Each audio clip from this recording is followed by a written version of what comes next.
Nessa aula eu vou apresentar para vocês as estruturas de repetição em Java e inicialmente a gente vai conversar sobre os operadores de atribuição compostos que fazem parte de uma das estruturas do for, que é o incremento dele, aquele em geral chamado i++, né? Como é que se constrói aquela expressão? O operador de atribuição composto, ele envolve uma variável, um operador de igualdade e essa mesma variável recebendo algum tipo de expressão, seja uma soma de um número, uma subtração, multiplicação, divisão ou operador de resto, né? Por exemplo, esse c igual a c mais 3, ele é uma operação normal. A gente pode transformar ele num operador de atribuição composto, transformando ele nessa expressãozinha aqui. A gente removeria esse c e é como se o símbolo da expressão fosse para trás da igualdade, resultando num c mais igual a 3. E isso daí é o operador de atribuição composto. É como se a gente somasse 3 à própria variável c e ela se reescrevesse com esse novo valor. Aqui a gente tem mais alguns exemplos, né? Considerando o c igual a 3, d igual a 5, e igual a 4, f igual a 6 e g igual a 12.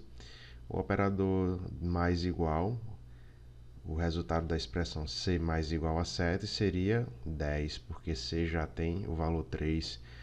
Na segunda linha a gente vai ter um d menos igual a 4, então d tem um valor de 5, 5 menos 4 vai atribuir 1 para a variável d. Também na linha seguinte a gente vai ter a multiplicação, e possui o valor 4, então seria 4 vezes 5, que o resultado é 20. O f tem um valor 6 e 6 dividido por 3 resulta no valor 2.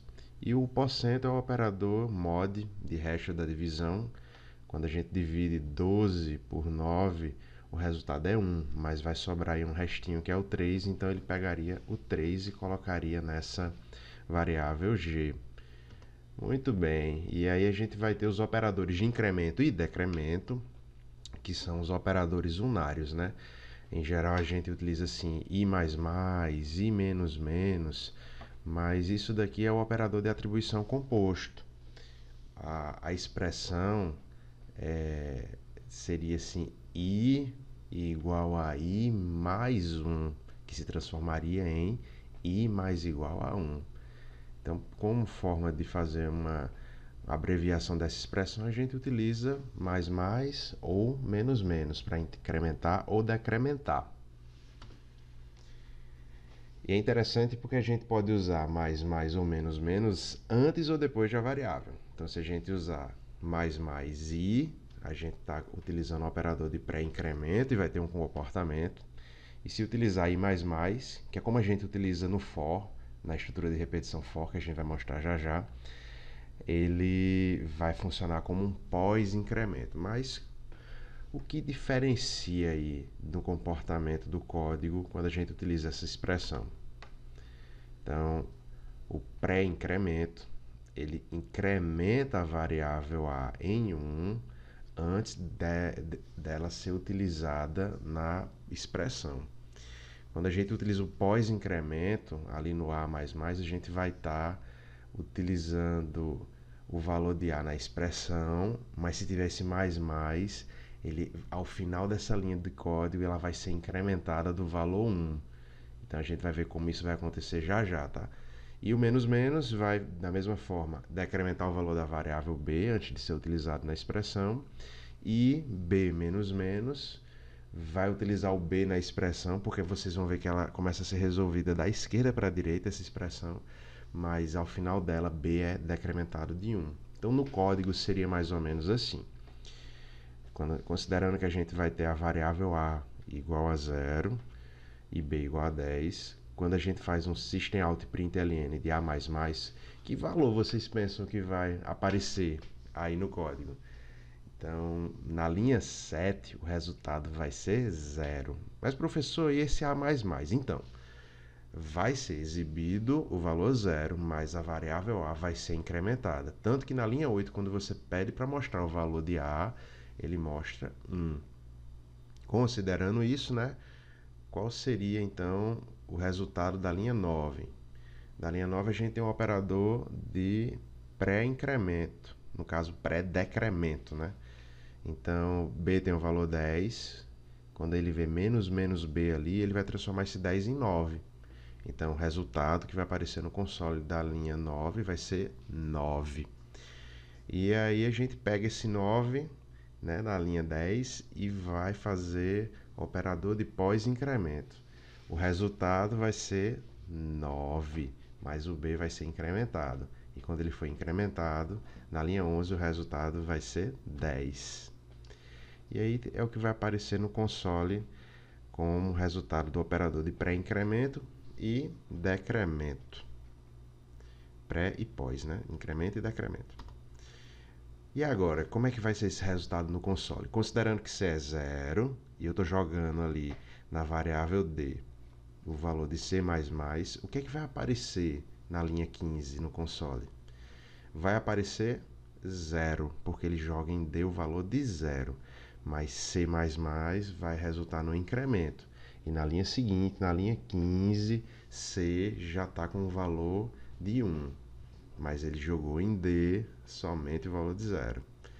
E na linha 17 a gente tem ali que tem um valor 0 e está usando o valor de pré-incremento ali. Então, mais vai resultar no valor 1 sendo atribuída a variável f. E o resultado no console vai ser 0 e 1. Então, na aula de hoje a gente vai ver 3 estruturas de repetição, for, while e do while. Mas lembrando que a gente vai ter também um for each, que eu vou ensinar para vocês na aula de ArrayList, como se utiliza esse for each. Mas por enquanto a gente vai ficar com essas 3 aqui. O for é o equivalente ao para no algoritmo, while é equivalente ao enquanto, do while equivalente ao comando repita em algoritmos. Então, começando a falar da estrutura de repetição for. A estrutura de repetição for vai permitir que uma lista de comandos seja executada várias vezes. Então, a estrutura vai adotar uma variável de controle, em geral a gente chama de i, né? Mas não é obrigado a ser i, que possui um valor inicial. Em geral também a gente coloca esse valor inicial como 0, mas não tem a obrigação de ser 0.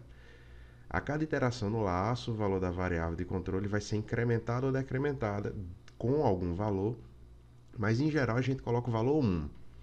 E o laço vai se repetir até que a variável de controle atinja a condição de continuação do loop, por meio dessa expressão relacional, né? Então, até que a condição não seja mais satisfeita, ele vai ficar fazendo essa iteração. A sintaxe do for é essa daí. A gente vai ter um valor de inicialização, separado por ponto e vírgula uma condição, e ponto e vírgula novamente separando a iteração. E entre as chaves, a gente coloca os comandos que vão ser repetidos nesse laço. Existem 2 erros comuns para utilizar o for. O primeiro deles é errar fora por 1, ou seja, a gente coloca uma igualdade ou às vezes esquece a igualdade no for. Aí às vezes ele faz mais uma iteração do que deveria, ou talvez uma iteração a menos do que deveria.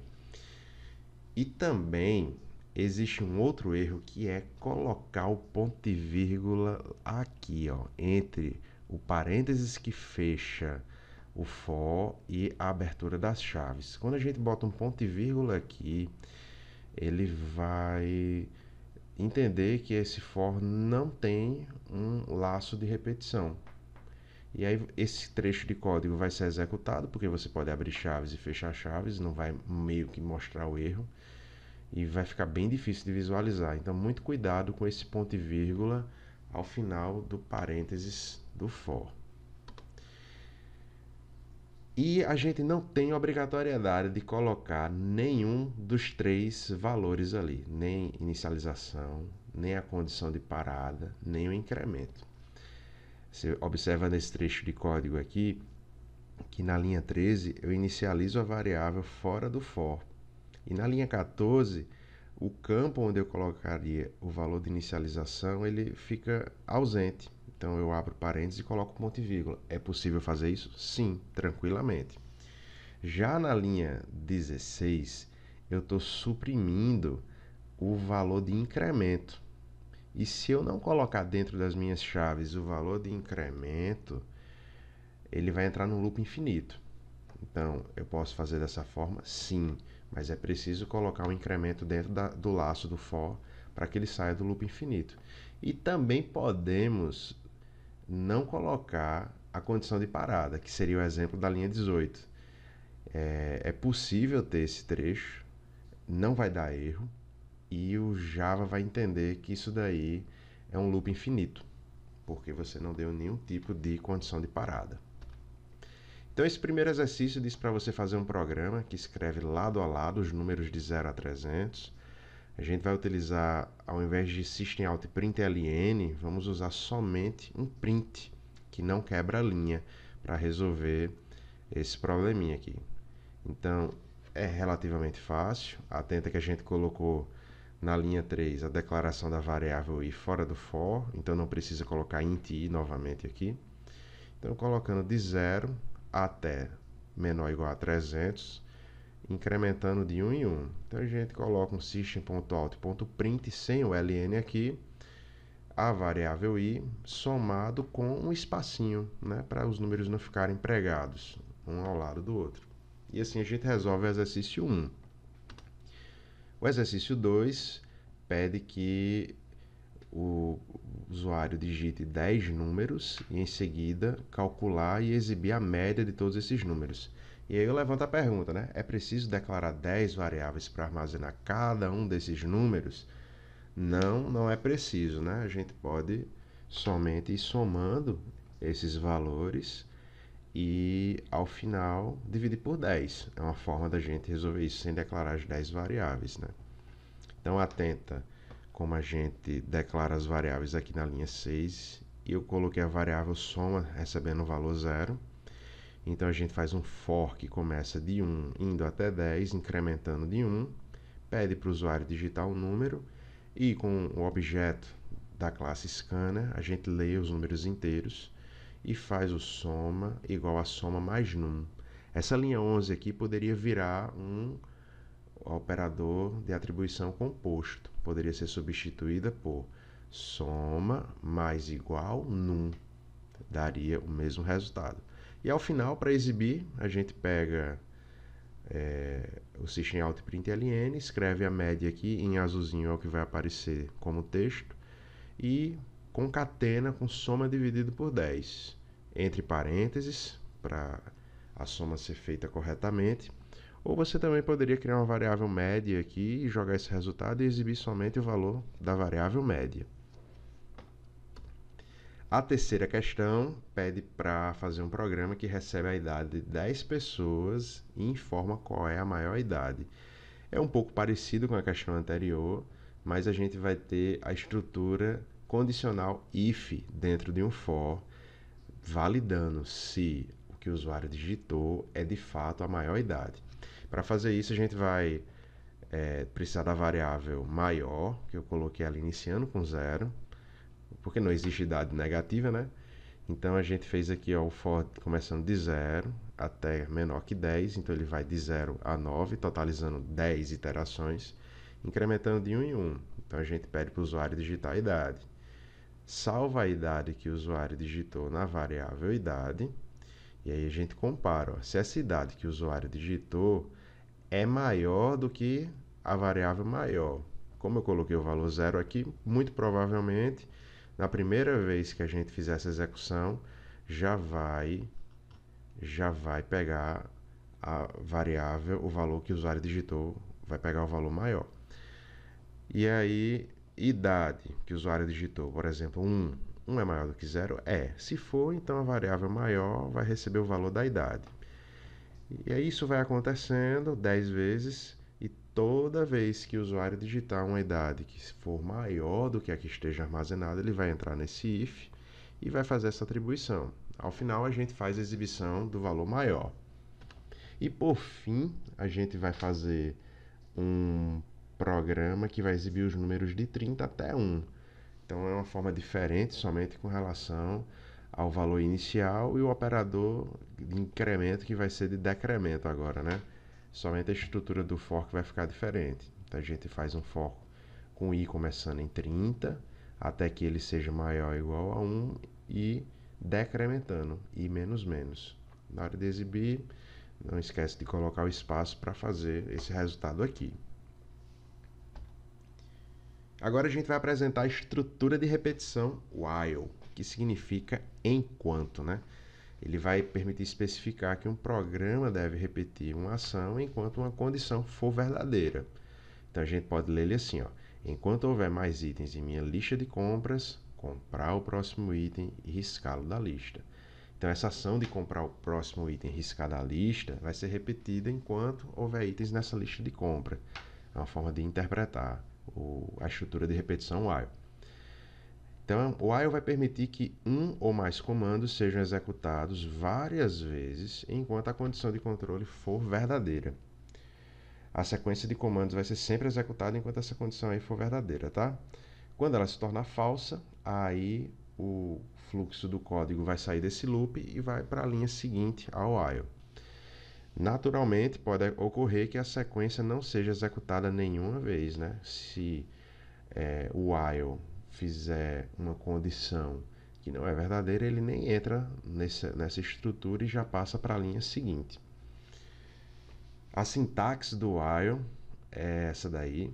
A gente escreve o while com letra minúscula, viu? E coloca uma condição entre parênteses e faz o loop entre as chaves.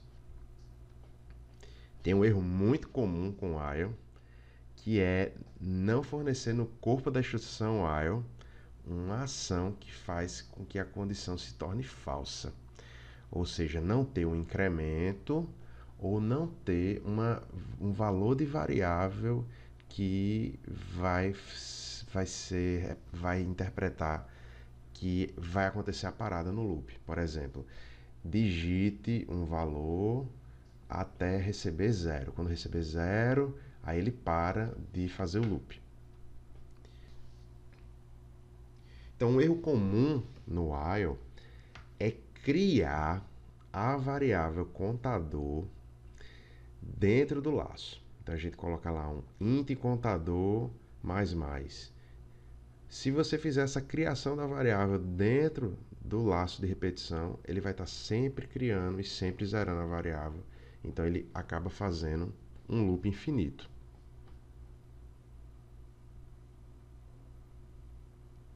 Outro problema também é que você precisa inicializar a variável fora do loop, do while. Então você coloca lá int contador igual a 0 já do lado de fora do while, porque se você não inicializar, vai ter também um problema para entrar nesse loop. Como é que a gente pode controlar a repetição no while? Primeiro é utilizando a variável contador. Então, o contador é incrementado ao final da estrutura while. É possível prever a quantidade de repetições por esse motivo, né? Então a gente chama de repetição definida. Porque assim, se a gente está incrementando de 1 em 1 e você atribuiu o valor inicial 0 e a condição de parada 30, a gente tem uma noção de quantas vezes a estrutura vai repetir, igual for, né? Agora, vê esse problema aí. Desenvolva um programa para tirar a média da classe que processe as notas de acordo com o número arbitrário de alunos toda vez que for executado. Ou seja, você não sabe quantos alunos tem na turma e precisa ler a entrada de todos eles. Então, utilizar um contador com um valor pré-definido, com a condição menor que 30, menor que 50, não vai resolver o meu problema. Como é que a gente pode determinar quando parar de inserir as notas? Como saber quando calcular e imprimir a média da classe? A resposta é utilizando um valor que a gente vai chamar de valor de sentinela, ou valor de sinal, ou valor fictício, ou valor de flag, né? São os nomes que o Deitel e Deitel chama no livro dele essa variável de sentinela. Ele vai indicar que é, afinal, o final da entrada dos dados, frequentemente chamado de repetição indefinida, uma vez que o número de repetições não é conhecido antes do loop iniciar a execução. Funciona assim, ó. Faço programa para receber do usuário repetidamente vários números inteiros, e assim que recebe o número, ele será escrito no console. E esse processo tem que ser repetido até que o número 0 seja digitado. Então, quem é o valor de sentinela nesse problema? É o 0. Muito bem. Como é que a gente resolve isso? Ao invés de tu colocar na estrutura while aqui na linha 7, maior que 30, menor que 0, a gente bota o valor diferente. Enquanto o número for diferente de 0, execute isso daqui. Por isso que é um valor indefinido de quantidade de repetições. O exercício 6 pede para você fazer um programa que sempre repete a frase: você não sabe a senha. Enquanto o usuário digitar a senha, não digo. Então, como é que a gente faria isso daqui? É somente fazer a comparação de strings. Então, strings a gente compara com o método equals. Então, a gente usa aqui, ó, com a senha .equals for diferente de não digo, ou diferente aqui na nossa exclamação, ele vai continuar a executar o trecho que é: você não sabe a senha, digite a senha. E quando ele sai do loop, né, ele mostra a mensagem: acesso liberado. Agora a gente vai apresentar a estrutura de repetição do while. Vai ter uma pequena diferença entre a estrutura while. Acontece que quando a gente tem um while, o laço de repetição pode nunca ser executado, dependendo da minha condição de entrada no laço do while. A estrutura do while vai permitir que a gente execute pelo menos uma vez esse trecho de código. Então a gente coloca o do, abre chaves, e isso daqui é executado sempre, pelo menos uma vez, mas é repetido enquanto essa condição não for satisfeita. Quando ela é satisfeita, aí ele sai do laço do while. Uma forma interessante de usar seria exibir o menu de um programa. Do faz a exibição do menu. E enquanto, por exemplo, você escolher um valor 0, aí ele sai desse menu. Então vamos olhar esse exemplo aqui, ó. Faça um programa que recebe e conte votos para a seguinte enquete. Você quer ter aula na quarta-feira de cinza? Caso o eleitor digite 1, seu voto será sim. Caso digite 2, será não. O programa deverá repetir a operação acima através do laço de repetição do while até que o eleitor digite 0 em seu voto, né? Ou seja, o valor de sentinela. Ao final, exiba o total dos votos. Então a gente faz um switch para tratar os valores, mas a gente coloca todo o menu aqui, ó, dentro do do para ser exibido pelo menos uma vez. Caso o voto seja 1, a variável quant sim vai ser incrementada. Caso digite 2, a variável quant não é incrementada. E caso ele digite 0, a enquete está encerrada. E colocamos também um default para apresentar uma opção inválida. E o nosso while vai ter a condição de parada enquanto o voto for diferente de 0. Ao final, a gente apresenta o total de pessoas que disseram sim e o total de pessoas que disseram não. O exercício 8 pede para você fazer um programa que repita as instruções abaixo utilizando do while. Então, o que ele vai fazer? Vai receber dois números do usuário, calcular e exibir soma, subtração, multiplicação e divisão entre os números lidos e perguntar ao usuário se ele quer continuar a executar o programa ou, caso o usuário digite não, o programa tem que ser encerrado. Então, como é que a gente resolveu esse exercício? Então, a gente no do faz a exibição da mensagem: digite o primeiro número, pega esse valor, digite o segundo número, pega esse valor. Colocamos em variável do tipo double, porque vai envolver uma divisão, né? Então é mais interessante usar o double do que o int. E ele, após pegar os dois valores do usuário, vai fazer as 4 operações. E aí ele te pergunta, ó, deseja continuar sim ou não?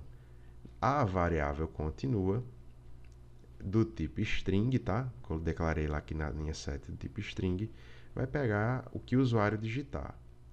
Se o usuário digitar qualquer coisa, não apenas o sim, mas qualquer coisa, ele continua no laço.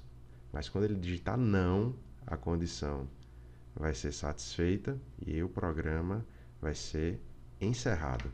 A gente lê assim, ó, enquanto o valor de continua, que é o que foi digitado pelo usuário, for diferente de não, ele vai continuar repetindo. Então é isso, pessoal. Até a próxima aula.